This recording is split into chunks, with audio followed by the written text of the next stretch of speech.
সকলকে স্বাগত জানাচ্ছি। আবার একটা রেসিপি আপনাদের মাঝখানে শেয়ার করতে চলেছি, সেটা হচ্ছে খোসা সমেত টক ঝাল মিষ্টি আচার আমের। তাহলে চলুন দেখে নেওয়া যাক আজকের রেসিপি। ওভেনে একটা কড়াই বসিয়ে তাতে দিয়ে দিয়েছি কিছুটা জল। জলটা কিন্তু ফোটা শুরু হয়ে গেছে।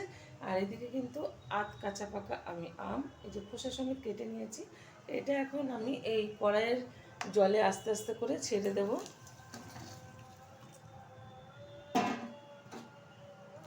আমগুলো কিন্তু মানে গরমে কালার চলে এসেছে, এখনও পাকার সময় হয়নি আমগুলো। এই আমটা কিন্তু দেরিতে পাকে, এটা আমাদের গাছের আম। তো এই আমটা অনেক দেরিতে পাকে, সব গাছের আম প্রায় শেষ, তখন কিন্তু এটা পাকা শুরু হয়। তো সেটা দিয়ে কিন্তু আজকে আমি করে নিচ্ছি আচার টক ঝাল মিষ্টি।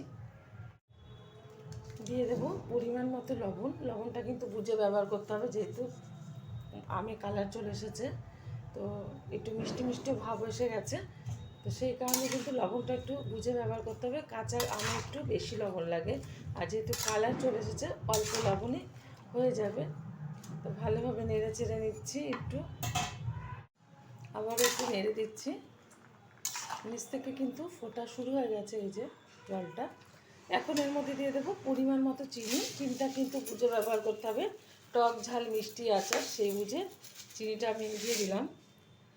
ভালো কালার আসার জন্য দিয়ে দিচ্ছি একটু কাশ্মীরি লঙ্কার গুঁড়ো। এবার ভালোভাবে একটু নেড়ে চেড়ে নেব।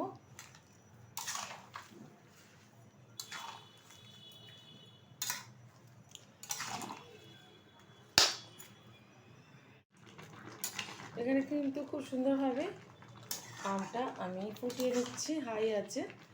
আর এই আমের মধ্যে যে মশলাটা দেবো সেটা এখন দেব। আগে থেকেই আমি একটু ভেজে গুঁড়ো করে নিয়েছি। এখানে হচ্ছে গোটা জিরে আর শুকনো লঙ্কা, তেজপাতা আধ ভাঙা করে নিয়েছি। পুরো মিহিন করলে কিন্তু ভালো লাগবে না, আধ ভাঙা করলে মুখে দেওয়ার পর একটু দানা দানা করলে ভালো লাগবে মশলাটা। আমার এই রেসিপি যদি আপনাদের ভালো লেগে থাকে, আপনারা অবশ্যই আমার চ্যানেলটিকে সাবস্ক্রাইব করবেন, লাইক করবেন, শেয়ার করবেন। আর এরকম খোসা সমেত একবার আমের আচার বানিয়ে খেয়ে দেবেন, আশা করি ভীষণ ভালো লাগবে।